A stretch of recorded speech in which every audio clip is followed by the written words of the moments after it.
গভীর মনোযোগ দেন। আল্লাহ পাক এখানে বলছেন, আমি আল্লাহ সমুদ্রের মধ্যে দুইটা পানি তৈরি করেছি। একটা পানি লোনা পানি, ঘোলা পানি, একদিক দিয়ে প্রবাহিত হয়ে যাচ্ছে, আর একটা পানি পরিষ্কার স্বচ্ছ মিষ্টি পানি।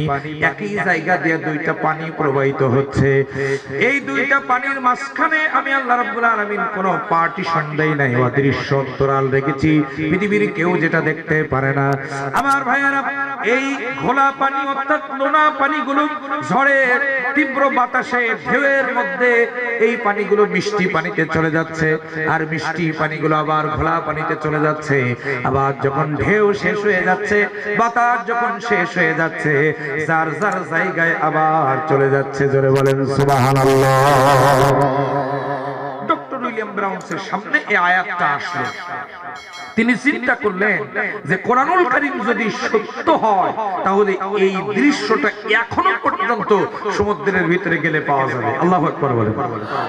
তিনি চিন্তা করলেন, কোরআনুল কারীম অর্থাৎ মুসলমানদেরকে পরাজয় বরণ করানোর একটা সুযোগ পেয়ে গেছি। যদি আমি সমুদ্রের মধ্যে যে প্রমাণ না পাই যে ওইখানে যদি ওই অন্তরালটা, ওই পানির দুইটা স্তর যদি না থাকে, তাহলে কোরআনুল কারীম মিথ্যা। নাউযুবিল্লাহ। আর যদি থাকে, তাহলে বুঝবো আল্লাহর কোরআন সত্য কিতাব, মুসলমানদের দ্বীন ইসলাম সত্য, বিশ্ব নবী জনাবে মুহাম্মদুর রাসূলুল্লাহ সত্য নবী। জোরে কোন সুবহানাল্লাহ। আমার দিনী ভাইয়েরা, আমার বাবাজিরা, এই চিন্তা করে ডক্টর উইলিয়াম ব্রাউন্স তিনি কি করলেন, একটা অত্যাধুনিক ক্যামেরা নিলেন। এই ক্যামেরা নিয়ে একটা স্পিড বোট নিলেন। তিনি সমুদ্রের মধ্যে ওই জায়গাটায় চলে গেলেন, যেই জায়গায় আজও পর্যন্ত ১৫০০ বছর পরে কোরআন অবতীর্ণ হওয়ার আজও পর্যন্ত যেই পানিটা দুইটা স্তর এখনো পর্যন্ত চলতেছে। জোরে বলেন সুবহানাল্লাহ।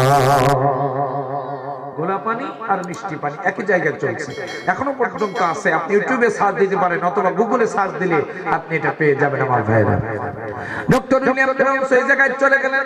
যাওয়ার পরে ওই জায়গার ছবিটুকু তিনি তার অত্যাধুনিক ক্যামেরা দিয়ে ভিডিও করে নিয়ে আসলেন। আমার তিনি ভাইরা, ছবি তুলে তিনি নিয়ে আসলেন। ছবি তুলে নিয়ে এসে হঠাৎ করে ওই দিন রাতের বেলা তিনি চলে এসে তার কম্পিউটারের সামনে, তার ডেস্কের সামনে বসেছেন। বসার পরে তিনি ওইটা খতিয়ে খতিয়ে জুম করে করে দেখতেছিলেন। ডক্টর উইলিয়াম ব্রাউন্সের স্ত্রী ঘুমায়। আবার ভাইরা, তার স্ত্রী 17টা ভাষার উপরে ডক্টরেট ডিগ্রি করা ছিল অক্সফোর্ড ইউনিভার্সিটি থেকে, এবং তার মেয়ে এরকম অনেকগুলো ডিগ্রি অক্সফোর্ড ইউনিভার্সিটি থেকে নেওয়া ছিল। মেয়ে ঘুমায়, স্ত্রী ঘুমায়। আমার ভাইরা, তিনি গভীর রাত কম্পিউটারের ডেস্কে বসে বসে জুম করে সমুদ্রের ওই পানির অংশটা দেখতেছিলেন। হঠাৎ করে ডক্টর উইলিয়াম ব্রাউন্স, আমার ভাইরা, একজন খ্রিস্টান বিজ্ঞানী হওয়া সত্ত্বেও ওই জুম দেখতে দেখতে, ওইটা দেখতে দেখতে হঠাৎ করে আল্লাহু আকবার বলে দাঁড়িয়ে গেছে। আল্লাহু আকবার বলে দাঁড়িয়ে গেছে।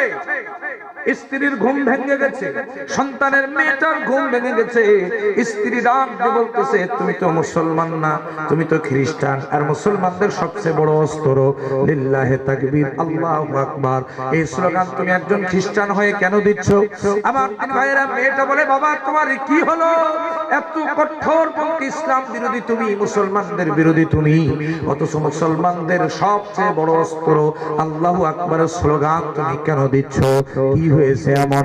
ডক্টর উইলিয়াম ব্রাউন্স বাকরুদ্ধ হয়ে গেলেন। মুখ দিয়ে কোনো কথা আর বেরোচ্ছে না, শুধু ডান হাতের শাহাদাত আঙ্গুলিটা দিয়া তিনি কম্পিউটার স্ক্রিনের দিকে তার স্ত্রী এবং তার মেয়েকে নজর করতে বললেন। জোরে কোন সুবহানাল্লাহ। আমার দিনী ভাইয়েরা, মেয়ে কিছু বুঝলো না, স্ত্রী কিছু বুঝলো না।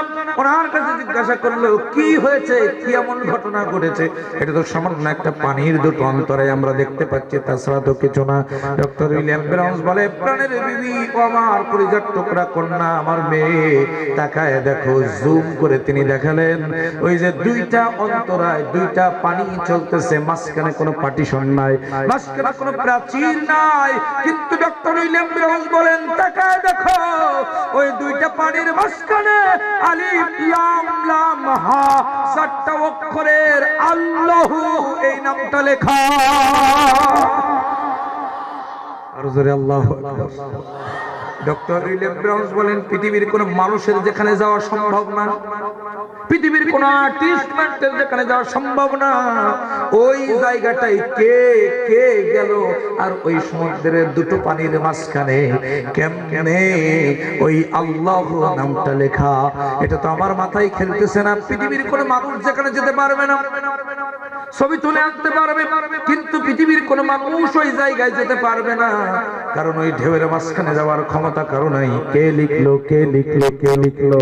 স্ত্রী তখন ডাক দিয়ে বলছে আমরাও তো জানি না। মেয়ে তখন বলছে আমরাও তো জানি না। ডক্টর উইলিয়াম ব্রাউস তখন ডাক দিয়ে বলছে প্রাণের বিবি, ও আমার কলিজার টুকরা সন্তান, তোমরা কি বুঝতে পেরেছো আমি জানি না, তবে আমি বুঝতে পেরেছি আল্লাহ সত্য, কোরআন সত্য, ইসলাম সত্য। তোমরা কি করবা জানি না, আমি পড়ে নিলাম লা ইলাহা ইল্লাল্লাহু মুহাম্মাদুর রাসূলুল্লাহ। পড়েন সবাই লা ইলাহা, জোরে লা ইলাহা, লা ইলাহা ইল্লাল্লাহু মুহাম্মাদুর রাসূলুল্লাহ সাল্লাল্লাহু আলাইহি সাল্লাম। বিপরে আপনি এত শিক্ষিত পারসন, একজন বিজ্ঞানী হয়ে আপনি যখন কালেমা পড়ে মুসলমান হয়ে গেলেন, তাহলে আমরা আর কেন কালেমা পড়ব না? আমরা আর কেন অন্ধকারের ভিতরে থাকব? আপনি আমাদেরকেও পড়ে দেন লা ইলাহা ইল্লাল্লাহু মুহাম্মাদুর রাসূলুল্লাহ। স্ত্রীও কালেমা পড়লেন, মেয়েটাও কালেমা পড়ে মুসলমান হয়ে গেলেন। যারা বলেন সুবহানাল্লাহ। আমার ভাইয়েরা, এই হেদায়েতটা ওনারা পেলেন কোথা থেকে? আর জোরে কন্যা কোথা থেকে? আল কোরআন থেকে। সুতরাং এখান থেকে প্রমাণ হলো আল্লাহ তাআলার কোরআন এই পৃথিবীতে নাযিল হয়েছে, এসেছে আমার দিনী ভাইয়েরা মানবতার মুক্তির জন্য, অন্ধকারে পড়ে থাকা মানুষদেরকে হাত ধরে উঠায়া আলোর সিংহাসন তথা জান্নাতের প্রতি পরিচালিত করার জন্য কোরআন এসেছে। যারা বলেন সুবহানাল্লাহ।